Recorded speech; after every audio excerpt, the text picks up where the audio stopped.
This episode, I have Ronnie Daniel, who's going to join me. We're going to talk about some nonprofit work that he's doing.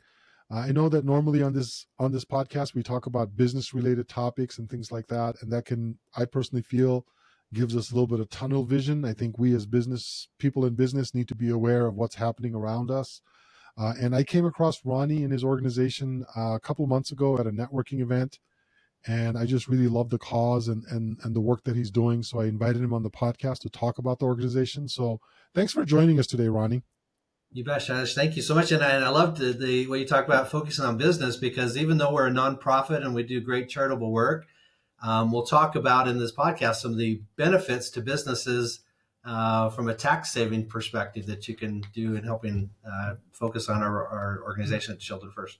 That is correct. I forgot to mention that because I remember you mentioning that in our the meetings that we had. So, Yeah. so just to kind of get started, the Children First Education Fund has been around for what, a little under maybe 4 years now or something like that. Can you give 4 years? Yeah. Can you give an overview of the organization, the mission, and the type of scholarship support you provide to students with disabilities? Yeah, so probably to start with, go back to 2019, where the Utah State Legislature passed a bill called the Utah Special Needs Scholarship Opportunity Program. And so this legislation allowed for scholarship funds to be given to kids with disabilities to give them school choice options outside of public school. So the funds can be used in private school or as homeschool setting. The legislation required a third-party nonprofit organization to be selected as the scholarship granting organization. And so Children First was formulated and applied and was selected to be that third-party organization. So we administer the Special Needs Opportunity Scholarship Program for the state of Utah. The way we raise funds is really unique in that we do regular fundraising from individuals or companies, but the legislation allows us to give a dollar for dollar, 100% state tax credit for donations. So let's say that your company had a $50,000 state tax liability. You can make a donation to Children First in that amount of $50,000, and then we'll give you a tax credit certificate that your tax folks can use when you file your taxes and eliminate your state tax liability by doing that. So if you would rather send your money to the state and let them spend it how they would, keep doing what you're doing. But if you'd rather have your tax dollars go and help kids with disabilities, we're a great option for that. But that's only for the state tax, right? Not the federal tax that just want to make sure. Yeah, only for the state tax liability, correct. Okay, got it. Yeah, and so it's a really unique, we're the only charity in Utah that can provide this benefit to our donors. Okay. Any other charitable donation, you can get a federal deduction, but not a 100% state tax credit. Interesting. So how would you describe the mission then of the organization? Yeah, so our mission is really simple. We're all about funding children with disabilities, giving them school choice options. You know, if you were to draw a bell curve of all of the kids in public school who have special needs, probably 75% of them are getting their needs met adequately through public education. But that 25% of kids who are on the fringes aren't getting their needs met, you know, so that might range from kids with severe disabilities who unfortunately kind of get put in the corner of the classroom, and they might have an aide that's working with them, but they're not really doing well academically. And then on the other end are kids who are very intelligent, but who might suffer from ADHD or from anxiety or from autism or something like that. And so they're not really getting their needs met effectively in public school either. And so this scholarship allows students to go outside of public school and use the funds for tuition at a private school or for homeschool students. So our scholarships this school year range from $8,300 to just over $10,000. And so per student. Per student. And so it's a sizable enough amount that families can say, you know, they may not even thought that private school would have been an option for their child before. Yeah. But the scholarship now gives them funding. And for, I think, 90% of the private schools that we work with, that is equal to or less than the tuition. And so that works out really well. And then for homeschool families, it really gives parents an option. They might not have thought homeschooling their child was an option either, but you know, with a $10,000 scholarship, there's a lot you could do to help your child. And the scholarship funds can be used for a curriculum, for any educational expense, can be used for therapy or tutoring, anything like that your child might need Oh, on a how do holistic you? basis. Is there a state definition of what qualifies under disability in that situation? Yeah, there is. And so it's actually a federal definition. So Oh, it there's is. Okay, the federal law called the Individuals with Disabilities in Education Act. And so it got it. lists about 13 different types of disabilities, anywhere from hearing loss, blindness to autism. Things like anxiety and depression even qualify for a Oh, disability. Any interesting. kind of any kind of a disability that's affecting a child's education. So some types of physical disabilities might not qualify Mm, because they don't necessarily affect a student's education ability, got but it. any kind of emotional disturbance, things like that would qualify. Okay. Most students, if they are in public school and they have a disability, they'll have a thing called the Individualized Education Plan, or an IEP. And so if a child has an IEP, they almost always will qualify for a scholarship. Okay, interesting. Okay. And then in terms of, so that's really the only criteria, right? In terms of being able to apply for the scholarship. Yeah, they have to be a Utah resident, and they have to Okay. be their age has to be within kindergarten to 12th grade. Okay. And so we require verification of those two things, and then as well as their verification of their disability. And then the scholarship amounts are awarded based upon where a family falls on the federal poverty level. And Okay. so if a family is below 185% of the federal poverty level, then they would qualify for the higher amount of scholarship. This year, that amount was $10,700. If Okay. they're above that federal poverty level, no matter how far above, they qualify for a lower amount. And this year was $8,560 was the scholarship Okay. amount for Okay. that. So it's very, how many of these scholarships are available?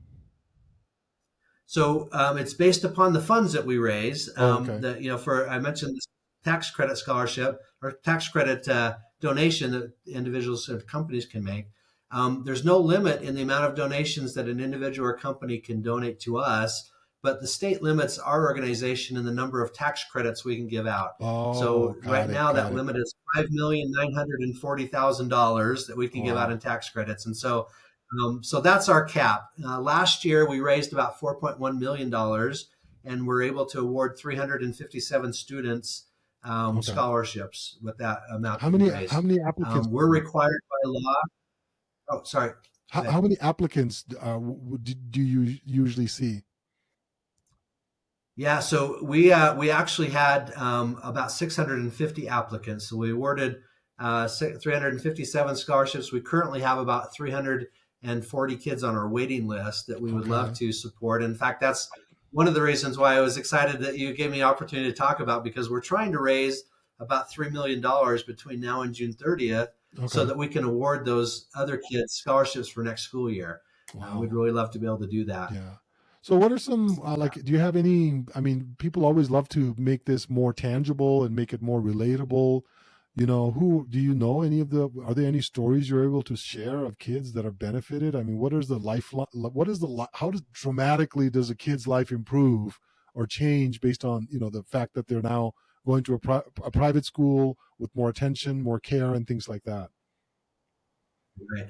And I'll give you a couple of examples, but I wish I could to share these examples in the same feeling that the parents do. And so, actually, if you go to our website at cfe-fund.org, there's actually a couple of videos on there of stories of Okay. families that have been impacted by our scholarship. So watch that. But let me tell you a couple of we have one family in Nephi that the family has 7 kids, and 3 of the kids are recipients of special needs scholarship. And Okay. so in Nephi, there just aren't a lot of resources available. The mom is homeschooling these 3 kids, and so she needed to be able to get to Provo to provide some therapy and services for her families. And so the scholarship now allows her the ability not only to pay for the services, but some transportation costs, so she can get her kids to and from Nephi to Provo 3 times a week to get the resources they need. And so that Wow. was a life changer for her, because in the Absolutely. small community of Nephi, they just didn't have the resources there, or there weren't the therapists, there weren't the specialists there in that community to handle Yeah, and that. that's about a what, a 30 We have 40 minute another, drive? That's about a 30 40 minute yeah, at drive, least, right? yeah. Yeah. Yeah.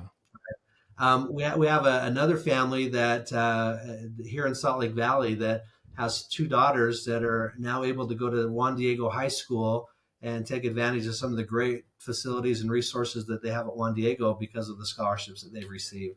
And so they would never have, it's a Hispanic family. first Mm. generation, mom and dad are first generation Americans, and would never have thought that they could have the resources to send their daughters to one of the top private schools in our state. And so Yeah. that was just a great opportunity for them. And in that specific example, both of the girls are on the spectrum, autism spectrum.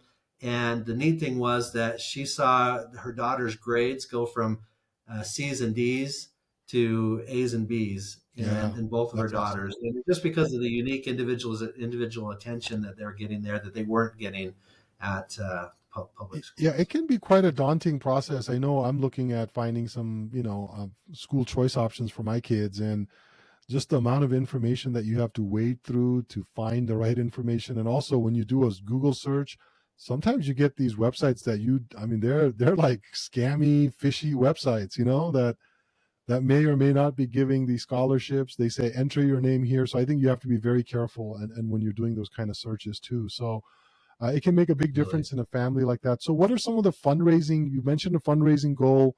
What are the ways in Mhm. which you guys are raising your funds right now? I mean, you're just knocking on doors, going through corporations, Yeah, or for sure. Well, we're really focused right now on companies, especially. That's okay, what I wanted to talk about because we find that a lot of companies don't recognize the opportunity they have to get this tax credit, and so right, there's many companies out there who want to have a social impact. And I'll use an example. There's a couple of banks that donate to us, and we're working with. Banks are required to. They have a CRA responsibility where they have to give some of their funds back to the community. They have to fund oh, low okay, income housing or education, something like that. And so this opportunity gives them a great benefit because they can not only meet their CRA requirements by donating to us, because we have low income kids that are in education that are they're helping, but they can also then get a tax credit, a pretty substantial tax credit for their donation. And right, so it's a win-win for them, and they really make a big difference on that. But we're also reaching out to high wealth individuals who okay, have a tax liability that they're doing well. And for many individuals, particularly if they made a decision, if they had highly appreciated stock, for instance, in their portfolio, and they make a donation of stock to us, okay, they don't have to then pay the capital gains tax on those taxes, and so they get wow. the benefit of the tax credit plus avoiding paying capital gains tax. And so it's a great, kind of a double benefit for individuals who want to donate, and it's perfectly fine to donate stock to us rather than Sounds like you straight need cash. to also talk to CPAs so that they're aware that this is available to them. Because a lot of times, a business owner like myself, I don't know what all the deductions and what all the things are available. I'm relying on my CPA to Absolutely. tell Yeah. me So what's available. Do you know what I mean?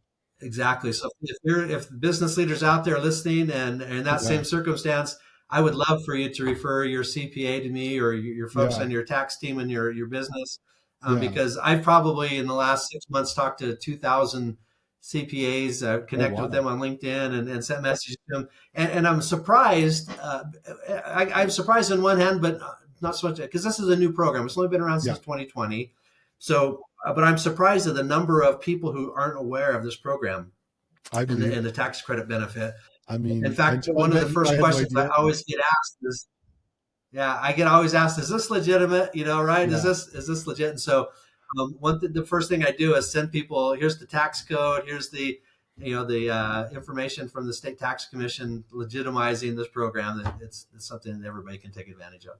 yeah. Especially when you get a cold call from somebody saying, "Hey, do you know this tax benefit?" It's like, I don't know if this is true or not. Because you got scammers Right. all over the Right. place. Yeah. So, what are some of the main challenges that for your organization right now? What are you guys trying to overcome? I mean, just awareness, I guess, is one, but what is the main challenge? Yeah, the biggest thing. One of the cool things that the state law requires, our organization, we have to give away 92% by law of all the money we raise to scholarship kids, Oh, okay. and so we only have an 8% overhead that we can use for administration and marketing, and so that's the challenge we have is that our marketing budget is so small. I can only use 3% of those funds for marketing. Oh, And wow. so I don't have the ability to put up billboards or buy TV ads or radio ads to promote this. So, or opportunities like this to do kind of grassroots, marketing about this program is really helpful to us. But that's our Yeah. biggest challenge is So if any of you out there are listening and think this would be a neat opportunity, you have a friend or neighbor who, trying to figure out what to do with their highly appreciated stock, or you've got their CPA or there's a CFO at a company, share this information with them and have them get in Yeah. touch with our organizations, share our website with them so that they can, learn more about it. Yeah, for those that are listening, I will definitely put all of this information in my show notes so that all the links are available to your website where they can go to learn and all that kind of stuff. I'll put your name and your contact information there as well. Um, Now, in terms of how big is your organization? When I was on your website, I saw 5 or 6. Is that how it is? I mean, how are the roles divided? You're in charge of marketing. Is that what it is? You're the executive director, but I'm not Yes, exactly I'm sure. the executive director, and we only have three paid people on our staff. So it's myself. We have one full time person that manages all of our scholarships and Mhm. reimbursements, and then I have a part time finance person that helps keeps me out of jail from Okay. the financial perspective. But then we have a 6 person volunteer board of directors Okay. that helps, just and their primary role is really helping to connect into the community as well. Got it. And they're all very passionate about the school choice movement as well, and that's how they get involved with us. Yeah, and then I mean, this is a little bit of a passionate cause for you, isn't it? I mean, you've always been in the nonprofit world. When I read your bio, it seems like your whole career has been in. Talk a little bit about yourself. I mean, because we want to know who Ronnie is. Yeah, for sure. Yeah, so I knew when I was 14 years old that I wanted to get into the nonprofit space. I Oh worked at wow.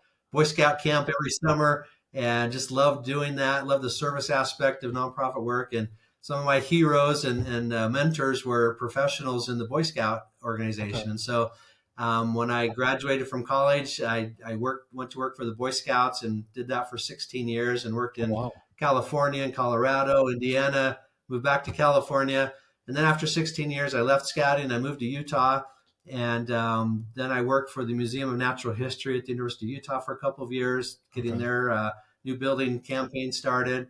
And then I worked for about 5 years at the Living Planet Aquarium. And so if you've been to the aquarium and you love that space, I was involved in raising the money to make that Is that the come to weird fruition. And so it's spaceship-like structure? That's the weird spaceship-like yeah, the structure big right off of claw I thing. Yep. 15. Yeah.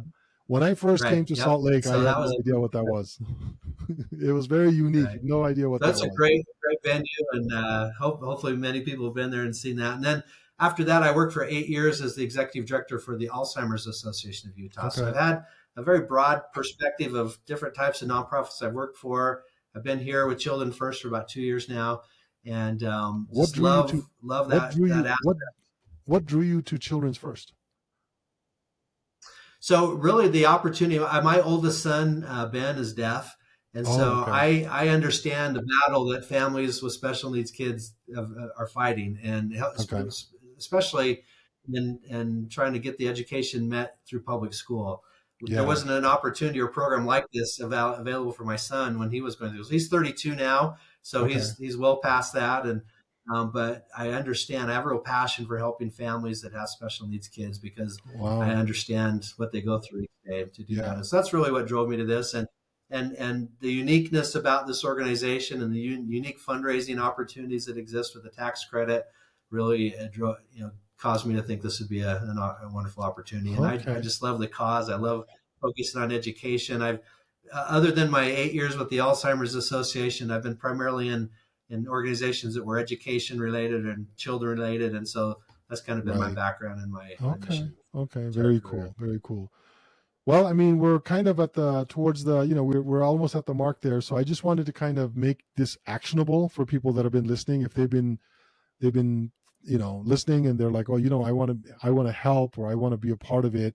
What are 2 or 3 things that, let's say you're just an individual. I mean, obviously there's individual opportunities for giving.